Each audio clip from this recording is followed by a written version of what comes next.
What's going on, everyone? It's Evan and Megan again, and welcome back to 2UP Travels. Disclaimer, the majority of this video is going to be our experience going through the border from El Salvador into Honduras, and then from Honduras into Nicaragua, and we're going to talk about what happened with us. I always write blog posts about our border crossings and what documents you need and stuff, and so you can find that in the description below. Okay, so let's just jump right into the border crossing from El Salvador to Honduras. So we were staying in Santa Rosa, and then we had about a 30-minute drive to the border. And when we first got there, we were approached by one of the helpers who had a picture of our sticker because we made a friend the day before, Tom from Denver. Hey. What up, Tom? And he told him that his helper through the border guy that we would be coming through. And so he spotted us immediately. So right at the beginning, he started jumping in and helping us figure out where we needed to go and what paperwork we needed. Yeah, he was the go-between for what was happening. We met him at the border, and we had a couple pieces of paper which we handed him, and then he went and talked to somebody else, and then I think he got us like a piece of paper It was our import permit for entering El Salvador, and we needed it stamped or signed before we could exit the country. And then from there, we followed him, and there was another checkpoint, I want to say. This is when we got stopped, and they told us to like take this go through this way thing. Right. And there was absolutely nothing we needed to do. Like, we didn't stop and talk to anyone. We didn't get checked by anyone. We just like were paraded around and waved to So yeah, if you go through the same border crossing, which was El Amatillo. El Amatillo, and then yeah, they bring you up to this weird spot where it's like you come in and there's like this whole loop, like Megan was saying, and for some reason they had us drive through that. We did not stop, and we popped out at the other end where like we literally started, and where we came out were right next to each other. So funny. But they had us go around and then go through just like for formalities. Yeah. So and then we got to the actual border part that we needed to. And so the first stop was migration, where they just stamped our passport out and they gave us a little piece of paper to exit El Salvador. Yes. And then from there, did we already close our tip at that time? We needed, no. We needed to take see, this is what happened when we do two border crossings so close together. We did have a piece of paper that you can't lose, right? Because yeah, there's a piece of paper that you get when you check out of migration for El Salvador that they're going to give you. It's tiny, and they shove it in your passport, and you got a million papers going around. So it's worth noting that again, like with the helper, we were doing one thing, like he was just kind of like, hey, go check out of migration, and I'm going to take these papers and I'm going to go get kind of like the bike out. And it's a whole official process. Like they know who these guys are. These guys regularly do it, and they have like uniforms and name badges and everything. Doesn't mean that they're not going to obviously charge you for some stuff, but at the same time, like they're not going to like run off and try and screw you, take your title or something. Yeah, they're like legit and trustworthy. It's a little different depending which border you're at, because on our Guatemala border, we used a helper, but they couldn't go into the offices and things. On El Salvador to Honduras, our dude could just like do our entire process for us. So it depends where you're at. Once we checked out of El Salvador, I remember coming into Honduras. We had to do a COVID check. The first thing we did was a COVID check. So they check to see if you have your vaccine card, and if not, that you have a PCR. Or PCR. Your test, yeah. And then they just give you a little slip of paper that too. That's pretty informal these days. Then you come up, and there's going to be a large building, and you park there. Our guy showed us where to park, so we parked, and we brought all of our stuff in with us. He said, you know, like, oh, take in your bags. Like, our luggage that was strapped to the bike was fine, but we took our tank bag, and we took all of our electronic equipment, and we left the helmets out there. They said it was fine, although they brought Megan's in because it was on the ground. Yeah, but the helmets were fine. And we went into the building, and we joined up in a queue. We are in the immigration office right now, and we're standing in line to get our passport stamped. And our helper dude said that he'll go take care of our import permit for us. So, hell yeah. All right. It's busy in here. Probably the busiest border we've seen. So once we got up to the window, we had to give them just our passports. You also have to fill out a form online for both Honduras and Nicaragua. Honduras, you just have to do it 3 days in advance, and they never really send you a confirmation email. They don't ask about it at the border, but we think it just puts you in their system. Yes. So once you get up there, you just hand them your passport, you type some stuff in, and then they make you fingerprint both hands and thumbs, and they take a picture of you as well. And then you pay a $3 entrance fee. Have exact change. Yeah, in USD, was it? It was in USD. In USD, and you must have exact change. But anyways, we didn't have an exact change, so we paid $10. We didn't have the $6 that they needed. We had 2 5s, so we gave them our 2 5s. And during this time, our helper guy was off at the different aduana window taking care of the motorcycle for us, which there was a $40 entrance fee for the motorcycle. Yep. And apparently there was also like some sort of like health check thing that was like $15. I think we might have gotten scammed on that. But yeah, apparently that was all taken care of too. I don't know. So by the time we got out of migration and got back to our motorcycle, our helper guy already took all of our documents for importing the motorcycle, and he came back to us with a completed form. So that was fantastic, because usually you have to go through migration and then you have to go import your vehicle. There's always 2 steps, and we just had to do one at this time.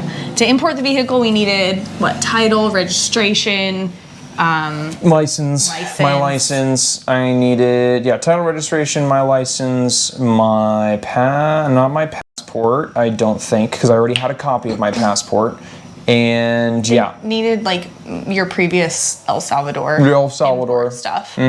So he took all that and made copies of things and then went and took care of it. So I don't know what that process was like. That's what we paid the helper for. Yeah. $20 to be correct. Yes. Maybe more, considering you might have gotten ripped off, which I don't actually know. It's kind of up to you. Like, a lot of people are really against using helpers at these borders, and I understand that entirely. But if you have a couple extra dollars and you just want to get through it quickly and you want to get it through it as painlessly as possible with someone who speaks some English and can be your go-between, and you don't mind parting with like anywhere from $20 to like $40 extra on like top of what it is you normally have to pay, it'll smooth your process a lot. Our whole entire, from meeting that guy until we said goodbye, was probably an hour. Yeah, probably an hour. So fast. It was almost hard to keep up, because he was just like, this way, give me this. We're like, okay. Yeah, they keep other people who would like try and harass you away from you as well. Yeah. People who would like, maybe try to money changers or like whatever. Like, they know, like, money changers will be, you need this, and then he was just like, no, they don't. Like, they don't need this. They go away. Yeah. So it was So the Honduras border crossing was pretty simple, and when we left, we had these pieces of paper, and he told us, he's just like, don't pay any more money. There's going to be one more police checkpoint, and you show him this piece of paper, and you're good. I'm like, all right. So we left, and there was no police checkpoint. We just continued driving. Yep, and we got to our city of... No, wait, on the way, we were stopped by the police. Oh, it was like an hour into an hour in, we were going. It was a checkpoint. They just stopped. It was on the road, and there was a guy there, and he said, "Donde país?" Or what was that? Donde país? Which is like, where are you from? And I had never heard that word before. I might be mispronouncing it. I'm used to just kind of like, where are you traveling from, or where do you live? Where do you live? But país, I guess, is like another way of asking like, where are you from? So after a little bit of confusion, we figured out that he was asking where we were from. He thought we were German. Yeah, he thought we were German, but we were like, no, we're from the United States. And he's just like, USA, Americanos. I'm like, yeah. And so he asked where we were going, and we fumbled around with the name, which I can't remember. And then he was just like, cool, just kind of like go. So that was it. That was the only checkpoint. He didn't ask for any paperwork. He just wanted to know what was going on. So but then we came into our city. All right, we won't spend too much time on this place because it's not worth it. It was not worth it. So we spent our time there, got up this morning, and headed towards the border of Nicaragua. I'm gonna put in footage here of us trying to hide our drone, because it's illegal to bring a drone into Nicaragua. Let's just see if this fits in.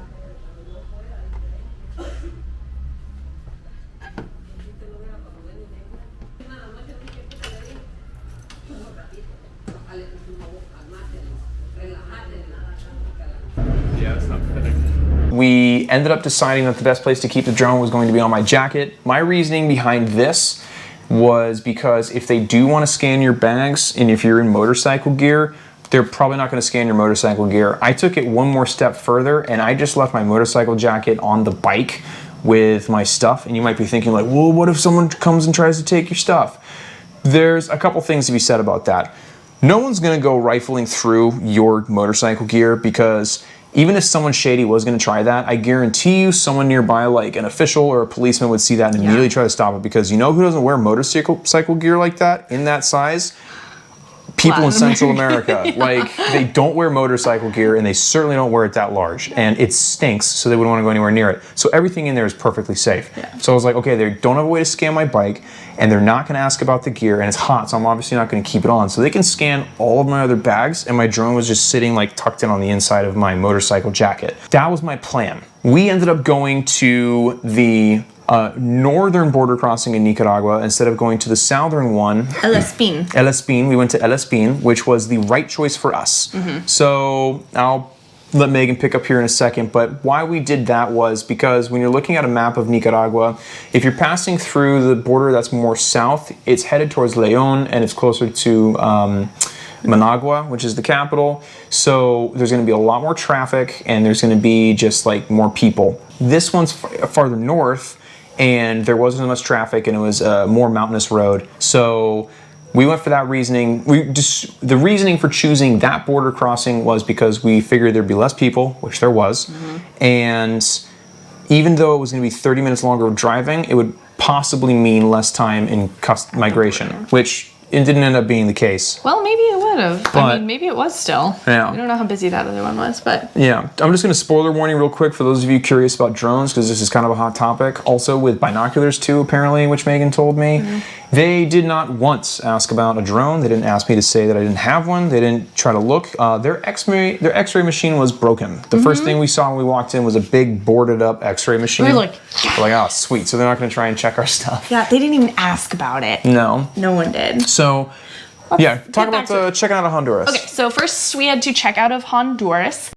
All right, it's border crossing time again. So we are on the Honduras side. We just went through migration, as you can see behind me. There was 0 people in line. My border patrol agent for the Honduras side was so friendly, and he said he thought I was from Europe because he has only met mean Americans. So, little disclaimer out there: if you're traveling, try and be nice to people, represent our country well. So anyways, but we had a easy crossing there, so we're just going to go over to the aduana, which is customs, and we're going to cancel our temporary import for our motorcycle, and then we'll head on to the Nicaraguan side. All right, and just like that, we are free to go from Honduras. So what we had to do in the aduana building, the customs building, to cancel our temporary import was show them our paperwork that we got from entering the country, and then go make copies of our passport with the Honduras exit stamp, Evan's driver's license, and the title. And then we just gave them to her, and she's like, okay, you're good to go. So that was pretty easy. I did ask them if I needed anything for Nicaragua, and they said no, but they gave me a copy of my vehicle papers from Honduras, so you might want to ask for that just to be safe. Yeah, so that's that. We had to walk a little bit to get copies, and a dog almost attacked me. So on to Nicaragua we go.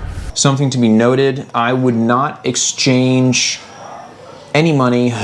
So the money thing, we're going to get into the money thing because we went through 3 different currencies today to get into Nicaragua. We needed the Honduras currency to pay for the copies, which were cheap, so just keep a couple Hondurans to pay. You know what though? I saw a guy using USD. You did? Yeah. Oh, okay. So USD is the king of all currency if you can get your hands on it. But you needed to pay for that, whether it's in USD or Honduras, whatever. And then eventually you're thinking to yourself like, oh, I'm going to get the Nicaraguan currency, which is Cordobas. Don't get Cordobas until you're like ready to enter the country and everything's over, because you need USD. Yeah. You need USD. Anyway, we got the copies, brought them back, gave them to the lady, stamped everything out. She said that we were good to go, but I asked if I needed any papers for Nicaragua, and lo and behold, I did, which she wasn't going to give to me unless I asked. So always ask if there's something more that you need. And that paper was the Honduras import permit. Import permit. So that's why you always want to hang on to ask those. for all the extra copies. Yeah. So we left there. And next thing we did was we got on the bike and we drove just a couple of yards and we got to the first checkpoint of Nicaragua, where they asked for another little piece of paper for leaving Honduras from migration to make sure we both were, and then they gave us a little form for the motorcycle and then for me personally. And then we drove another 10 feet Got the bike We fumigated. had to get the bike fumigated. The fumigation cost a couple of dollars. I paid in the Cordoba. I don't know how much it was, but I think it was like $4. Yeah. And They gave me a piece of paper. Yep. And then from there, you drive another 10 feet and you hit the COVID checkpoint. All right, so this is the building where they do they check your COVID vaccination card. If you don't have that, I'm guessing they check your test that you got. I don't know where you would do that. After that, they ask you some simple questions like, where are you going in Nicaragua exactly? How long do you plan on staying? How old are you? So... COVID check. COVID check. Then they have you write your number down on the piece of paper. That she kept. And she kept that. And then besides that, I think that was it. Yep. So, yeah. If you don't have any plan, just come up with something. Yeah. Have a couple cities in mind and just make sure you get them all in right order. Yeah. So yeah, that's our COVID checkpoint. And then from there, you drive a little bit more around the corner and there is the migration office. Yep. So we park the bike. There's hardly anyone there, which is fantastic. A man comes out and is taking pictures of the motorcycle. He works there. Yep. And he tells us to go on into migration. And went into migration. Now, this is where it's a little, I'm not entirely sure what happened because he took our passports and then popped out randomly and asked us some questions and just told us to hang out. one thing that's super important, you do have to fill out the Nicaraguan pre-check form a week. They say 7 days before you enter Nicaragua. Ours got approved within 24 hours. That is not always the case. So if you're going, try and plan ahead enough to do that form. Yeah, do it a week in because advance. it is important. They're more strict about it than Honduras was. So yeah, get that done. But when you get into the migration office, again, this is the border crossing we went through. They asked us a couple questions and they were hanging out after 10 minutes because you are on Nica time now, so it takes longer. They asked us to pay $26. So they wanted $26 USD only, and you needed exact change or you pay extra. So I didn't have any more dollars. I exchanged them all, and 2 countries ago in El Salvador. Long story short, the money changer who should have been able to help me wasn't there, so I spent the next 40 minutes walking around looking for a money changer who could give me dollars, but they were all on their lunch break or whatever. They were just chilling. People were really helpful in trying to help me find them, the local Nicaraguans there. Maybe they were from Honduras, I don't know. But everyone was really helpful in helping me try and find them. Eventually, I had to walk all the way back up to the Honduras border, and I talked to the officers along the way, told them what was going on, and they said, all right, cool. So I found a guy, exchanged my money for $26 US. I went from my Cordobas again back to dollars, so I lost another $4 in exchange, but whatever. I got my money, went back down, paid, which by that point, the guy who was on the Nica side was there. It was ridiculous, but whatever. So I paid for it, gave him my $26, and then at the window, they started asking us a bunch of questions. Yeah. What was it? They asked what our occupation was, where we were going. It was mostly things like that. Where do we live? Yeah, your phone number. Yeah, your phone number. Yeah. That kind of stuff. Yeah. And then they just gave us a couple stamps and a couple forms there. Yep. And that was it. So honestly, that whole process would have been smooth and easy if the money situation wasn't as silly as it was. Mm-hmm. It was just mind-boggling that they wouldn't accept their own currency. And I think it's because the dollar has more value. So Yeah. they want the dollars. After that, we had to get the vehicle imported. Oh yeah, so from there, if you just turn around and go to the other side of the building, there's the aduana there. And this part was very quick. Pretty quick. Thankfully. Yeah, it was pretty quick. For importing your vehicle, usually that's kind of the longer part. Yeah, so the importation vehicle, that piece of paper that they give you when you first start entering into Nicaragua, has a couple specific stamps on it, and you can get a pen beforehand and fill it out, or you can go up to the window and fill it out. We did it at the window. Long story short, needed to sign in a couple things, name, where you're from, if you had any baggage, blah, blah, blah, simple stuff. And the form was in Spanish and English, so that made it easier. Once that was done, we needed to take that out to outside. So there's these guys who work in aduana, and they have shirts, specific blue shirts, and then they're everywhere. So you go outside, you find them, you tell them that you need a firma, which is a signature, and they just take your piece of paper at your vehicle and they sign it. I don't know what it's for. They didn't even check the VIN numbers or anything like that. Yeah, they just signed it and they handed it back. So we're like, cool. So we walk back inside, we take that piece of paper, my passport, my title License. and my license. I didn't need my registration, and you just hand it to the guy and he does some stuff on the computer for a couple minutes, and then he says, you're good. And so they give you back your stuff and they give you a piece of paper. And then from there, you got to get insurance. So you go outside and ask for seguro for your vehicle, which is direct translation, I think, is just safety for your vehicle. Yeah. Yeah. So you just ask for that seguro. And there's just people like walking around. Like if you ask someone like, where's the insurance guy? They'll point to some random dude who's wearing like a Hawaiian shirt and he sold you insurance. And so again, he asked for USD. It's only $12, but we didn't have USD because we only exchanged the exact $26. And so we had the Cordobas. He charged us a little bit more to use Nicaraguan currency. And that's where I think that it's because it's not as strong as the USD. So yep, so we got through that and we had all of our papers and we got back on the road and then we started heading out. And the last thing that you need to do before entering into Nicaragua is there's going to be a stop point and they're going to ask for your passport with, I don't know where. It's a receipt. It's a receipt. You get a receipt. It's a little paper receipt and they stick it in your passport, and that receipt with your passport is handed over to one guy and he takes your receipt. he takes a receipt. It's your proof that you paid at migration. Right. Proof that you paid immigration. Keep all your papers. Just keep everything. all of them. And then he takes that and then keeps it and gives you back your passport. And then there's your piece of paper that you were given originally that they signed and everything like that goes to another guy and they hang on to that. For the motorcycle. For the motorcycle. And then you have a couple more additional papers. You have your insurance paper and you have your like proof. You get a proof of your like entry into the country, which is the other piece of paper there. And then I believe that was it. It sounds really long, sounds really complicated. It kind of is, but it's totally doable.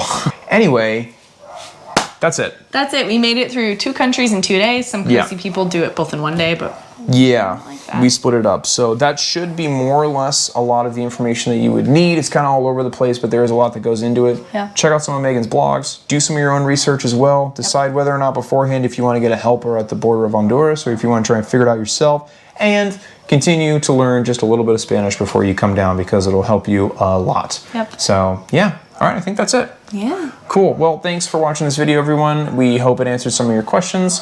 We look forward to seeing you in the next video. If you haven't already, consider liking the video and Smashing that subscribe button! there it is. Smash the subscribe button. Anyway, thanks for being here. Much love, everyone. Peace.